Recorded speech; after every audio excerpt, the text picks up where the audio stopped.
थोड़ा सा बढ़ा कर रखा। जब हनुमान जी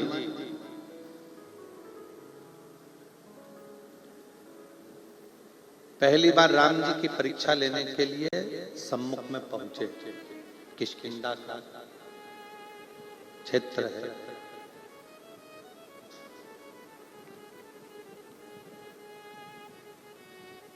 जब हनुमान जी पहुंचे राम जी की साक्षी में, राम जी के सम्मुख में, एक ब्राह्मण का वेश रख रखा है, ब्राह्मण का रूप है, ब्राह्मण का वेश है, ब्राह्मण का रूप है।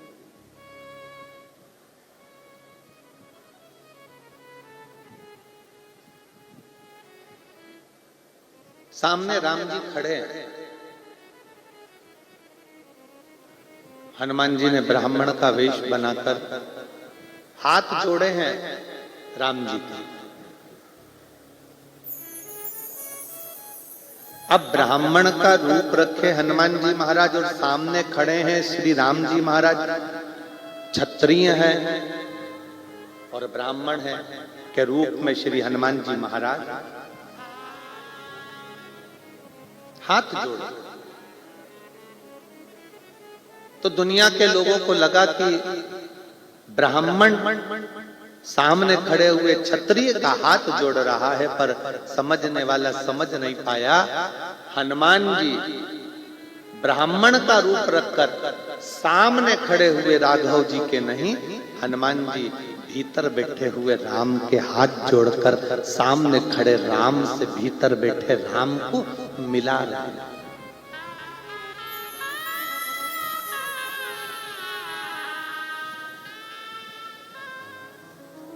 सामने जो राम जी खड़े हुए हैं, सामने जो राम है, अंदर जो राम बैठे हुए हैं, उस राम को सामने वाले राम से मिलाने का प्रयास श्री हनुमान जी महाराज कर रहे हैं।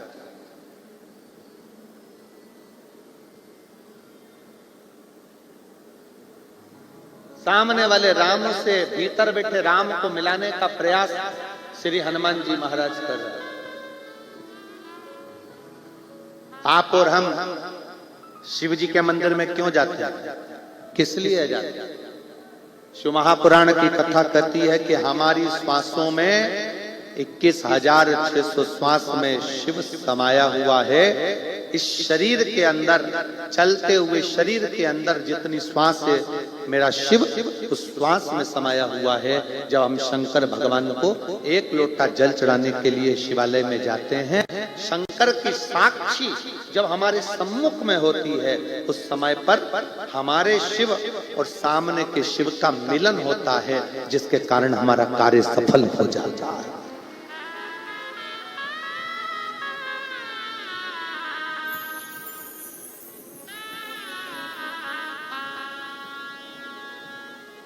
सामने के शिव को भीतर के शिव से मिलाया जाता है, ये मिलन है।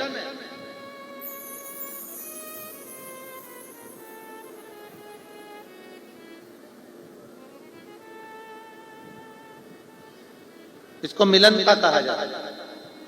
हमारे भारतीय सभ्यता में हाथ मिलाने की परिभाषा है ही नहीं।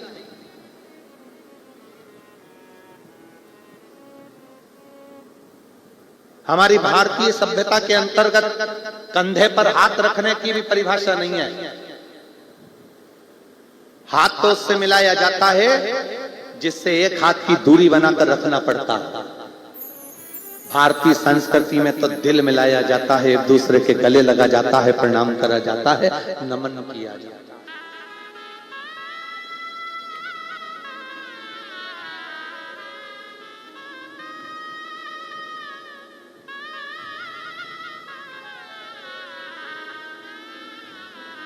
भारतीय संस्कृति में तो हृदय मिलाया जाता है। भारतीय संस्कृति में हृदय का मिलाप होना चाहिए,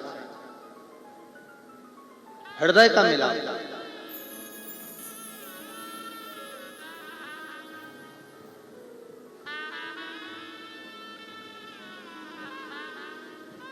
आप सबके स्मरण में होगा कि शिवजी पे जो बेलपत्र चढ़ाई जाती है, उस बेलपत्र को अगर हम लाते भी हैं तो पहले अपने मस्तक से लगा ले, अपने से।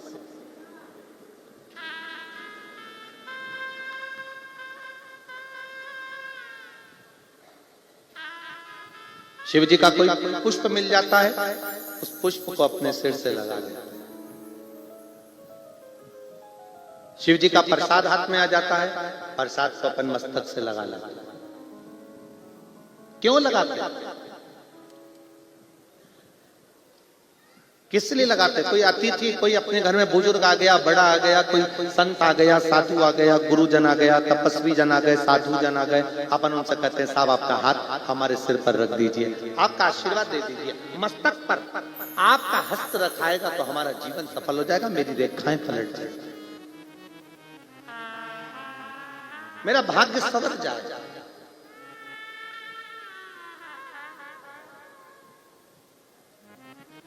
जल से भरा हुआ पात्र हम अपने सिर पर लेते हैं,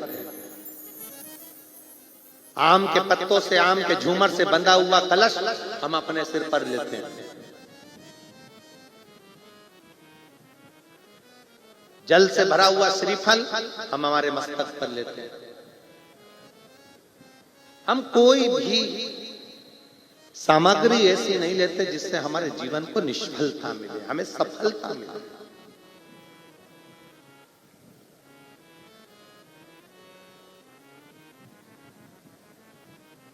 अपने भाग्य को पलटने के लिए हम भगवान शंकर के मस्तक, भगवान शंकर के चौखट पर चरणों में प्रणाम करते हैं, उसकी रज भी अपने मस्तक पर चढ़ाते हैं, जिससे हमारा भाग्य प्रबल हो। एक वो अगर आपने कभी स्मरण किया हो,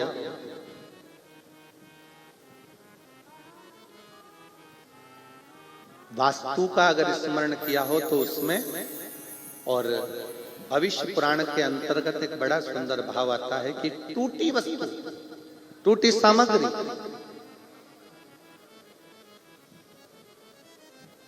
अपन प्रयोग में नहीं लेते। यहां तक कि शास्त्र कहता है कि सुबह सुबह स्नान करा, स्नान कर कर पूजन करने के लिए जा रहे हो, स्नान कर कर पाठ करने के लिए जा रहे हो, स्नान कर कर दर्शन करने के लिए जा रहे हो, स्नान कर कर भगवान का भजन करने के लिए जा रहे हो, स्नान कर कर तैयार होकर किसी अच्छे कार्य के लिए जा रहे हो। यहां तक कहा जाता है कि आपको क्या बोलते हो, यहाँ महाराष्ट्र में, हमारे यहाँ तो ये बाल को जो ऊंचते हैं उसको कंगा कहते हैं।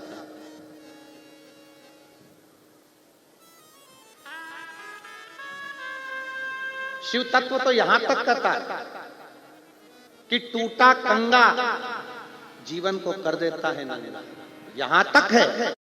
पार्ट टाइम इनकम कमाना है, पर डर लगता है कि सारी एप्स फ्रॉड ना निकल जाएं। टेंशन मत लीजिए, टूटा हुआ है, सबसे पहले नहाते सी उसको अपने सिर पर रख लिया, मतलब अपने भाग्य को अपने मस्तक पर तुम टूटी सामग्री का यूज कर लिए। वो टूटा हुआ कंगा भी हमको तन से, जितना जितना टूटे कंगे का प्रयोग करते हो उससे हमारा तन भी बीमारियों को ग्रसित करता जाता है, बीमारियां आती चली जाती है। दूसरा, कंगा करने के बाद, टूटे कंगे का प्रयोग करने के बाद घर में मन लगता ही नहीं है, अशांति अंदर भीतर प्रवेश करती है। और तीसरा, जिस कार्य के लिए जा रहे हो, धन कमाने के लिए जा रहे हो, वो धन हमारे घर में आता ही नहीं, क्योंकि सुबह से उठकर तुमने वो टूटे हुए कंगे से अपने भाग्य की रेखा को निचोड़ दिया है। उसके 3 दांते टूट गए, 4 दांते टूट गए, टूट गया, बेकार हो गया, तो भी प्रयोग में कर रहे हैं। मस्तक पर वो टूटी सामग्री का प्रयोग अपने शीश पर किया जाए।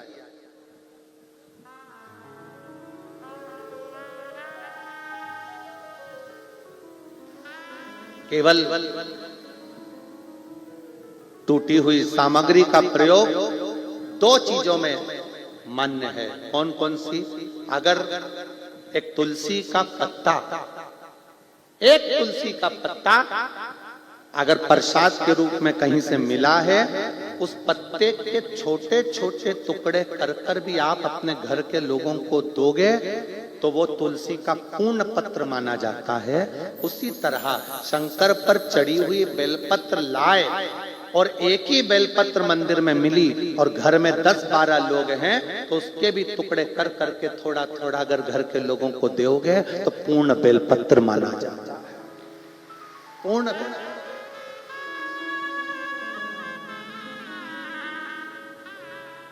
एक तुलसी का पत्ता शंकर भगवान पर, ठाकुर जी पर चढ़ा हुआ, लड्डू गोपाल पे चढ़ा हुआ, कृष्ण जी पे चढ़ा हुआ, राम जी पे चढ़ा हुआ लेकर आए, आपको मिला प्रसाद के रूप में तुलसी का पत्ता। आपने वो पत्ता एक है, रहने वाले घर में 14-15 लोग हैं, तुलसी के पत्ते के छोटे छोटे टुकड़े कर छोटे छोटे टुकड़े कर घर के लोगों को प्रसाद के रूप में दिया। उन्होंने पाया, उन्हें ठाकुर जी का दर्शन मिला। एक बेलपत्र मंदिर में चढ़ी हुई मिली। घर में तो 10-12 लोग हैं, बीमारी सबको है, तकलीफ सबको है, पर मंदिर में इतनी बेलपत्र मिलती नहीं है। एक बेलपत्र मिली, हमने उसी बेलपत्र के छोटे छोटे टुकड़े कर घर के 15 लोग हैं, 15 लोगों को जरा जरा सा दे दिया, अर्थात वो पूर्ण बेलपत्र का फल प्रदान करता है, वो पूर्ण तुलसी का फल प्रदान करता है। अब कई लोग ऐसे भी बैठे हैं कथा में, ऐसा नहीं है कि कथा में नहीं बैठे, कई लोग ऐसे बैठे हैं, मेरी काकी की तबीयत खराब है, मेरे भाऊ की तबीयत खराब है तो उसके लिए एक पत्ता लेकर जाऊंगी, मेरे चाचा जी की तबीयत खराब है एक पत्ता उसके लिए लेकर जाऊंगी, मेरी माता जी की तबीयत खराब है एक पत्ता उसके लिए लेकर जाऊंगी। शिव महापुराण की कथा कहती है अगर शंकर जी पे चढ़ा हुआ एक पत्र भी मिल रहा है, उस पत्र का वह छोटा सा टुकड़ा भी अगर हमको ग्रहण करने को मिल रहा है, समझ लेना कि शिव पूर्ण है। हमने पहले भी कहा, आपके घर में शंकर का शिवलिंग खंडित हो गया, टूट गया, 4 टुकड़े हो गए, 10 टुकड़े हो गए, 50 टुकड़े हो गए, शंकर के शिवलिंग के 1000 टुकड़े हो गए, तो भी वो शिवलिंग खंडित नहीं माना होगा, वो अखंड है, अखंड रहेगा। उसका नाम खंडेश्वर महादेव हो सकता है, पर वो खंडित नहीं मान सकते उसको, वो पूर्ण है और पूर्ण ही रहेगा। टुकड़े टुकड़े हो जाए, जैसे कंकर शंकर की भूमि, सीहोर से कंकर शंकर की भूमि कुबेरेश्वर धाम से आप कोई कंकर लेकर आपने जल चढ़ाया, चढ़ाते चढ़ाते 15-20 दिन हो गए, उसके टुकड़े टुकड़े हो गए, कटोरी में रखे रखे उसके 10-20 टुकड़े हो गए, 15 टुकड़े हो गए, 2 टुकड़े हो गए, वो खंडित नहीं है, वो अखंड है। क्यों हुए 2 टुकड़े? किस लिए हुए 2 टुकड़े? आप लाए कुबेरेश्वर धाम से कंकर शंकर उठाकर लेकर आ गए, पूजन कर लेकर आए, टुकड़े हो गए। क्यों टुकड़े हुए? हो सकता है मेरा बाबा तुमको दुगना कुछ फल प्रदान करने वाला होगा, पर कई लोग ऐसे हैं कि उसको विषम परिस्थिति में विचार करते हैं। कई लोग उसको बुरा तत्व, हमारे पास में टूटा हुआ रुद्राक्ष आ गया, हमने सोचा कि टूटा हुआ आ गया, हमारे भाग्य बेकार होंगे, हमारे पास टूटी हुई बेलपत्र आ गई, हमने सोचा कि भाग्य बेकार होगा, हमारे पास टूटी सामग्री आ गई, हमने सोचा भाग्य बेकार होगा। जा रहे थे रात्रि के समय पर कुत्ता रो रहा था, तो मन में आया ना जाने कुत्ता क्यों रो रहा है, वो जरूर कोई बेकार होने वाला होगा। अरे हो सकता है कुत्ता इसलिए भी रो रहा हो कि बेचारे को भूख लगी हो, दरवाजा खोल एक रोटी दिया तो चुप हो जाएगा, पर हमारे मन में भ्रम भरा गया, मेरा लड़का बाहर गया, मेरा पति बाहर गया, कुत्ता रो रहा है, मन में विचार आ रहा, बिल्ली रास्ता काट कर चली गई तो मन में भ्रम आ गया कि बिल्ली रास्ता काट गई, तुम भी तो ना जाने कितनों का रास्ता काट जाते हो, भ्रम उत्पन्न नहीं होता। भ्रम की जिंदगी नहीं जीना। शिव को मान रहे हो, शंकर भगवान का भजन कर रहे हो, शिव महापुराण की कथा अगर श्रवण कर रहे हो, तो ये मन में भ्रम मत पालना कि मैंने ये करा कि मैंने वो करा। हाँ ये जरूर है कि सुबह का समय जब हम बाबा को प्रणाम करें, या तो अगर टूटा हुआ कंगा भी तुम्हारे पास में है और दूसरा कोई कंगा नहीं है, तो सबसे पहले अपने बाल को अपने हाथों से सजाइए, क्योंकि ये हाथ की रेखा हमारे सिर पर जब पड़ेगी तो हो सकता है कि पूर्ण तरह से हमें फल की प्राप्ति हो जाए, हमें सुख का अनुभव हो। क्यों? चरणामृत और पंचामृत दोनों में अंतर होता है। पंचामृत किस किस चीज से मिलकर बनता है? उत्तर दो जल्दी से। दूध, दही, बोलो बोलो, शहद, घी,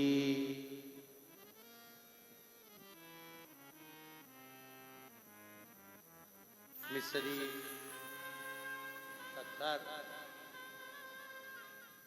तुम्हारे यहाँ तो शक्कर समझते हैं ना? ठीक है। महाराष्ट्र में एक जगह हमने कहा कि भगवान को भोग लगाना है, मिश्री ला दो।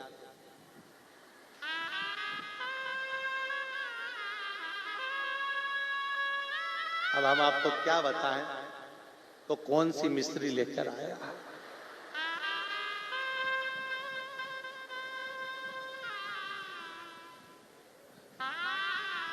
कितना बड़ा पैकेट था और उसके साथ एक छोटी सी चूने की डिब्बी भी थी।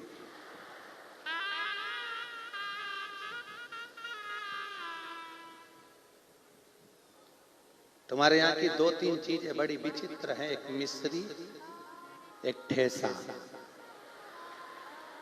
एक ठेसा भी तुम्हारे यहाँ का बड़ा विचित्र, दिल को बड़ी ठेस पहुंचाता है।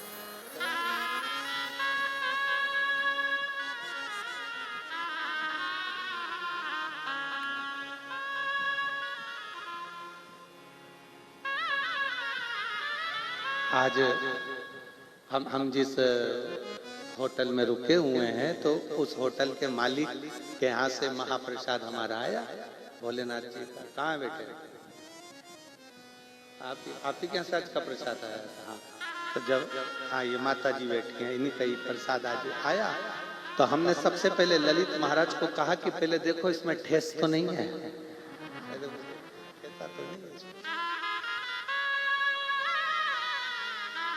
एक बार बड़ी घटना घट गई थी मंगरूल पीर में। मंगरूल में हम लोग कथा करने गए, नारायणी बाई कथा कराई, तो वहां पर थाली में उन्होंने ऐसा, हमको तो पहचानते ही नहीं थे कि ये ठेसा, पहचान होती तो खाते ही नहीं। तो उन्होंने ठेसा रखा, भिंडी की सब्जी थी, गिलकी की सब्जी थी, तुरई की, और दाल थी, और ठेसा था। हम समझे कि सब्जी है। हमने कहा कहती कंजूस से मासी, इतना सा रखा, सब्जी भी रखी तो इतनी सी। हमको क्या मालूम था कि इतनी सी पूरे समय चल जाती है। अब हमको तो अंदाजा नहीं था कि इतनी सी पूरे समय चल जाएगी। अब वो रखी थी इतनी सी, हमने सोचा इतनी सी तो है, एक ही टुकड़े में निपटा जाएगा। अब एक टुकड़ा रोटी का तोड़ा और उसको जो निपटाया तो वो हमको निपटा गया। मैं क्या मालूम था कि एक ही टुकड़ा इतना भारी पड़ेगा।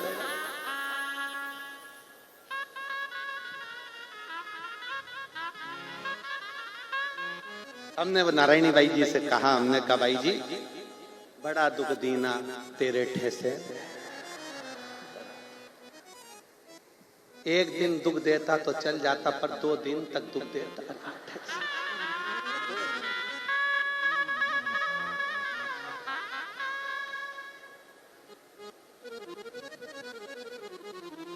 शिव तत्व है। हम एक भगत को बोले कि भाई ठाकुर जी का भोग लगाना, मिस्री लिया। अब वो इतना बड़ा पैकेट और एक छोटी सी चूने की डिब्बी, छोटी सी एकदम पतली। हमने कहा ये क्या? मिस्री। अरे हमने कहा ये मिस्री किसी काम की नहीं है, ठाकुर जी के लिए चाहिए। तो बोलो ना खड़ी शक्कर, खड़ी शक्कर बोलो। हमने कहा अच्छा हुआ आपने बता दिया, हमें महाराष्ट्र की भाषा समझ में आ गई कि खड़ी। तो पंचामृत में क्या क्या चीज चाहिए? बोलते जाओ जल्दी, बोलो जम के बोलो जरा। दूध, दही, घी, समझ गए? ठीक है, ये तो हो गया पंचामृत। चरणामृत में क्या चाहिए? ये तो पंचामृत हुआ। चरणामृत में क्या चाहिए? तो शिव महापुराण की कथा कहती है चरणामृत में केवल दिल का, भाव का जल चाहिए, जो भगवान को चढ़े और हम उसको पान करें और हमारे जीवन को सार्थक करें। चरणामृत और पंचामृत में अंतर भी है। पंचामृत जब लिया जाता है, पंचामृत को जब पिया जाता है, तो पंचामृत पीने के बाद हाथ को सिर पर नहीं चढ़ाते, पंचामृत पीने के बाद हाथ को दिल से लगाते हैं, और चरणामृत पीने के बाद हाथ को सिर पर चढ़ाते हैं, क्योंकि भगवान के चरणों का जल है, हमारी भाग्य की रेखा को पलटा देगा, इसलिए इसका सिर पर चढ़ना चाहिए। ये चरणामृत, ये पंचामृत।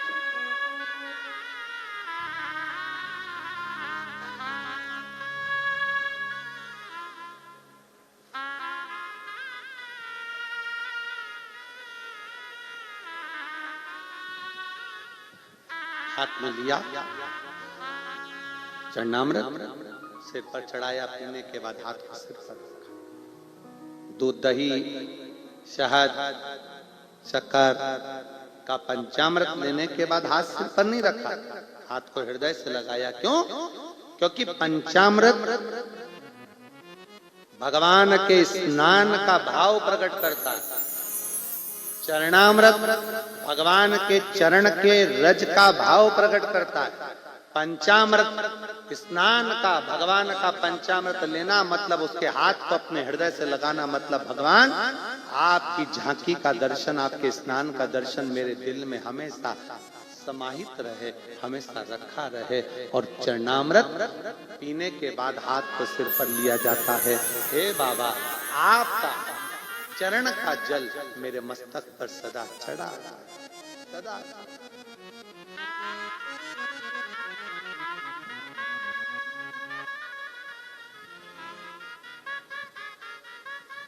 इसीलिए कहा